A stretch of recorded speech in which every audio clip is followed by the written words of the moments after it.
एक छोटे से गांव में सुम नाम की एक औरत अपनी 8 साल की बेटी के साथ रहती थी। सुमन के पति का देहांत होने के बाद उस पर दुखों का पहाड़ टूट पड़ा। घर की सारी जिम्मेदारी सुमन के कंधों पर ही आ गई। अपनी बेटी को पढ़ाने के लिए और घर का खर्च चलाने के लिए उसे कुछ न कुछ तो करना ही था, तो उसने दही बेचने का काम शुरू कर दिया। वो गांव भर में घूमकर दही बेचा करती थी। सुमन सुबह से दही का मटका लेकर गांव भर में बेचने के लिए निकल पड़ती। दही ले लो, दही, ताजा मीठा दही, दही ले लो। उसका दही बहुत ही मीठा और ताजा होता था।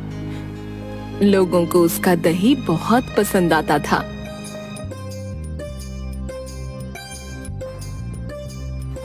तुम्हारी दही इतनी स्वादिष्ट और मीठी होती है, घर में सबको तुम्हारा दही खाने की लत सी लग गई है। सभी चाहते हैं कि रोज तुमसे ही दही लिया जाए। हाँ हाँ, क्यों नहीं दीदी, आप लोग खरीदेंगे तभी तो मेरी कमाई होगी। सुमन जहाँ रहती थी वो कमरा उसने लाला से किराए पर लिया हुआ था। लाला एक दुष्ट स्वभाव का आदमी था। वो सुमन पर बुरी नजर रखता था। उसे परेशान करने के लिए बहाने से उसके घर पर धमक जाता था। अरे सुमन, क्या हाल चाल है? इस महीने का किराया लेने आया हूँ। लाला, मैं 2-3 दिन में किराया दे दूंगी। बच्ची की स्कूल की फीस भरनी थी, इसीलिए थोड़ी देर हो गई। अरे मैंने कहाँ तुम्हें कुछ कहा? तुम किराया कभी भी दे दो, मैं भला तुमसे कुछ कह सकता हूँ? पर अब मुझे अपने हाथ की एक कप चाय तो पिला दो।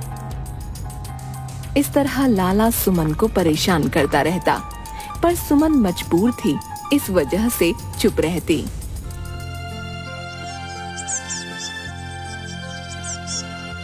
चलो बेटी, जल्दी से तैयार हो जाओ, मैं तुम्हें स्कूल छोड़ दूं, फिर मुझे दही बेचने भी तो निकलना है।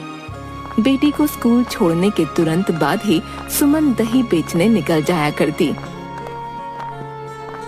दही ले लो, दही, ताजा मीठा दही। अरे सुमन, 10 रुपए का दही तो दे दो। क्या हुआ काकी, आज सिर्फ 10 रुपए का ही दही ले रही हो? क्या घर में कोई नहीं है? नहीं बेटा, आज घर पर कोई नहीं है। मेरी बहू और बच्चे 2 दिनों के लिए बाहर गए हैं, तो मैंने सोचा अपने लिए ही दही लेकर खा लेती हूँ। हाँ हाँ, दही से अच्छा भला और क्या होगा खाने के लिए। लो, 10 रुपए का दही ले लो। अच्छा, अब मैं चलती हूँ। इस तरह से गांव के लोग सुमन को बहुत ही प्यार करते और सुमन भी सबका हालचाल पूछती चलती। कुछ दिनों बाद सुमन के पड़ोस में एक औरत रहने आई। वो अकेली थी, उसका दुनिया में कोई नहीं था। बहन, मैं इस दुनिया में अकेली हूँ, तो मुझे अपना पेट भरने के लिए कुछ ना कुछ काम करना पड़ेगा। तुम दही बेचने का काम करती हो, उससे तुम्हें अच्छी खासी कमाई हो जाती है। हाँ हाँ, हम माँ बेटी के गुजारे लायक तो कमाई हो ही जाती है। मुझे किसी चीज की कोई कमी नहीं है। मुझे तो इस तरह का कोई काम नहीं आता। क्यों ना मैं भी दही बेचने का काम ही शुरू कर लूं? कुछ तो कमाई होगी ही, वही मेरे लिए काफी है। सुमन बहुत साफ दिल की औरत थी। उसने कविता को दही बेचने के बारे में अच्छी सलाह दे दी, जिससे कि उसका घर चल सके। अगले ही दिन से कविता भी दही बेचने के लिए गांव भर में घूमने लगी, पर उसका दही नहीं बिका। गांव के लोगों को सुमन का दही ही बहुत पसंद आता, इसलिए उन्होंने किसी और से दही लेने का कभी नहीं सोचा। सुमन का सारा दही बिकता देख कविता के मन में जलन की भावना आ गई और वो मन ही मन सोचती है, इस सुमन का सारा दही तो हाथों हाथ बिक जाता है, पर जब मैं दही बेचने निकलती हूँ तो मुझसे कोई नहीं लेता। इस तरह मेरा गुजारा कैसे चलेगा? मुझे कुछ ना कुछ तो करना ही होगा। कविता ने भी लाला से ही कमरा किराए पर लिया हुआ था। उसे तो किराया भरना भी मुश्किल हो रहा था।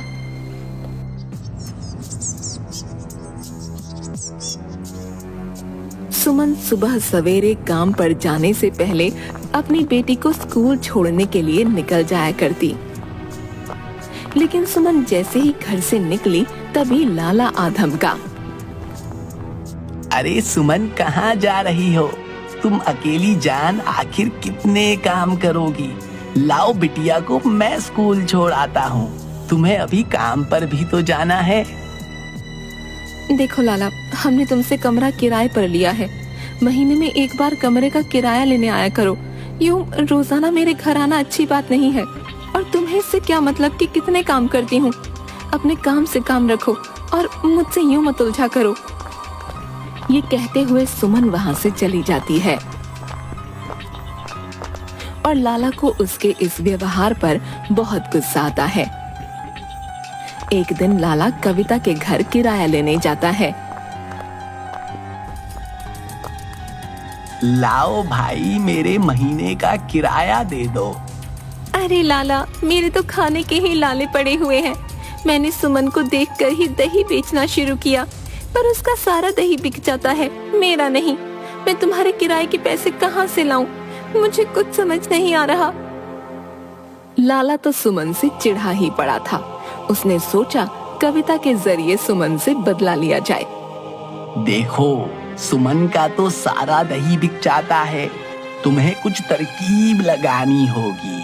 अपने फायदे के लिए तुम्हें कुछ जुगाड़ लड़ाना होगा। वो सुबह सुबह जब अपनी बेटी को स्कूल छोड़ने जाती है, शायद उस वक्त तुम कुछ कर पाओ। बाकी तुम जानो और तुम्हारा काम। ये कहकर लाला वहाँ से चला जाता है। अब देखना उस सुमन का क्या होता है। लाला से भिड़ेगी। कविता के दिमाग में गलत काम करने की सलाह भर जाता है।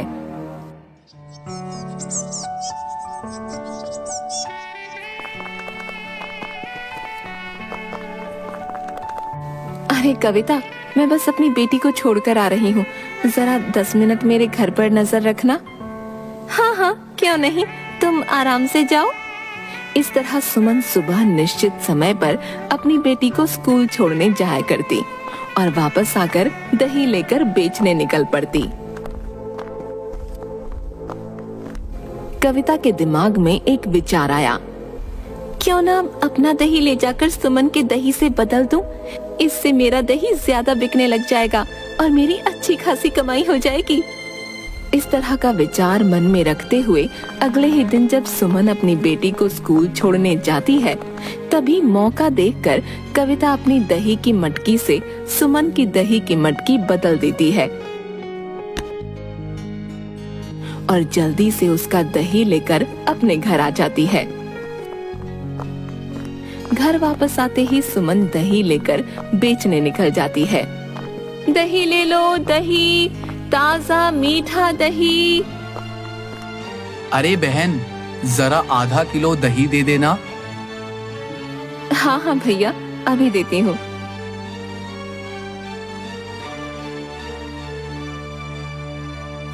इस तरह से सुमन उस दिन भी अपना दही बेचकर घर वापस लौट आती है और दूसरी तरफ कविता भी सुमन का चुराया हुआ दही बेचकर वापस आ जाती है। अगले दिन भी कविता पहले दिन वाली ही हरकत करती है और मौका देखकर अपना दही सुमन की दही से बदल देती है। अगले दिन सुमन जब दही बेचने निकलती है तो सबसे पहले उसे एक व्यक्ति मिलता है जिसने उससे कल दही खरीदा था। अरे सुनो बहन, कल जो दही मैंने तुमसे खरीदा था वह इतना ताजा और अच्छा नहीं था जितना कि तुम्हारा दही हुआ करता था। मैंने तो तुम्हारे दही की बहुत तारीफें सुन रखी थी, परंतु कल का दही बिल्कुल बेकार था। मेरे तो सारे पैसे बर्बाद हो गए। अरे भाई जी, ऐसा कैसे हो सकता है? मेरा दही जैसा रोजाना होता है वैसा ही था। मैं तो रोज ताजा दही जमाती हूँ। आज तक मेरे दही में कोई शिकायत नहीं आई। ये कहकर सुमन आगे निकलती है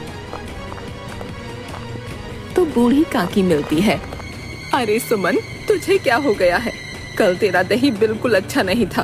वो ना तो ठीक से जमा हुआ था और ना ही उसमें कोई मिठास थी। मैंने सारा दही ऐसे ही फेंक दिया।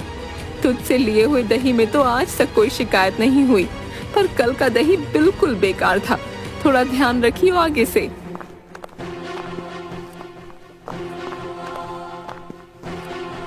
सुमन जहाँ जहाँ भी दही बेच कर गई थी, सभी जगह से उसे दही में शिकायत मिली और आज के दिन उसका दही बिका भी नहीं। सुमन निराश और उदास होकर घर वापस आ जाती है। समझ नहीं आ रहा क्या हुआ। मैं तो हर रोज की तरह दही अच्छे से जमाती हूँ, लेकिन गांव वालों को पसंद क्यों नहीं आ रहा। उधर कविता का दही बिकना शुरू हो गया। इस तरह से उसका काम अच्छा चलने लगा और उसकी अच्छी खासी कमाई होने लगी। कविता मन ही मन बहुत खुश थी। ये तो बहुत अच्छा आइडिया लगाया मैंने। देखो मेरा सारा दही बिक जाता है और इस सुमन का दही नहीं बिकता। चलो मुझे क्या, मेरा तो काम हो रहा है। मैं इसी तरह इसे उल्लू बनाती रहूंगी। कुछ दिन इसी तरह चलता रहा और कविता का दही बिकता रहा। सुमन ये सब देखकर बहुत हैरान होती है। मेरा दही तो बिक नहीं रहा और गांव में कविता का सारा दही बिक जाता है। आखिर माजरा क्या है? कहीं इसमें कविता का हाथ तो नहीं? सुमन के मन में एक तरकीब आती है। वो जिस मटके में दही जमा रही थी उस पर नीचे की तरफ एक छोटा सा निशान लगा देती है और उसे हमेशा की तरह रख देती है। अगले दिन सुबह सुमन जब अपनी बेटी को स्कूल छोड़कर वापस आती है तो आते ही वो सबसे पहले अपनी दही की मटकी चेक करती है और देखती है कि वो जो निशान उसने मटकी पर लगाया था वो नहीं था। बस उसे सब समझ आ जाता है कि ये घटिया हरकत कविता ही कर रही है। वो कविता के घर जाती है ताकि वो उसकी मटकी चेक कर सके।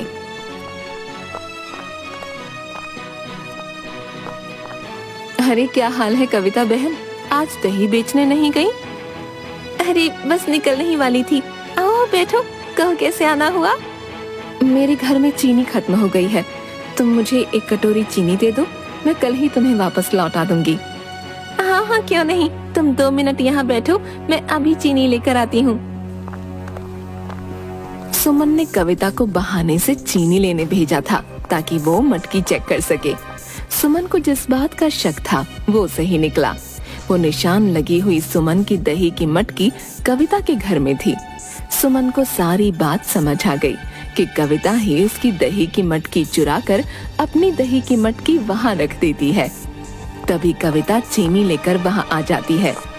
लो बहन चीनी।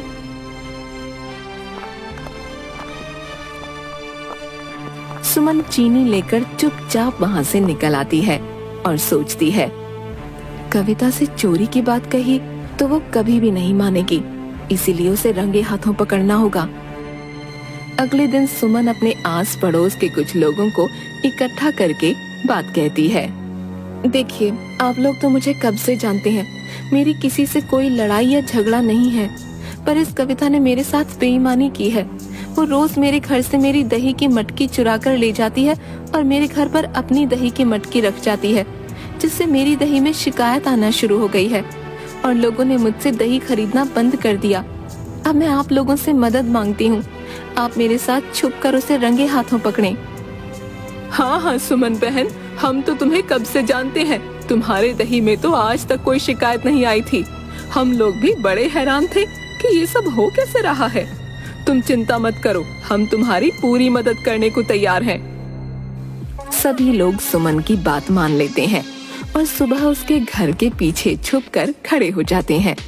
सुमन रोजाना की तरह अपनी बेटी को छोड़ने के लिए निकलती है, पर वो पीछे छुपकर लोगों के साथ कविता की चोरी पकड़ने के लिए तैयार रहती है। कविता को लगता है कि सुमन चली गई और वो रोजाना की तरह अपनी दही की मटकी लेकर उसके घर में घुस जाती है और उसकी मटकी से अपनी मटकी बदलकर वहां रख देती है। सभी लोग ये दृश्य देखकर हैरान रह जाते हैं।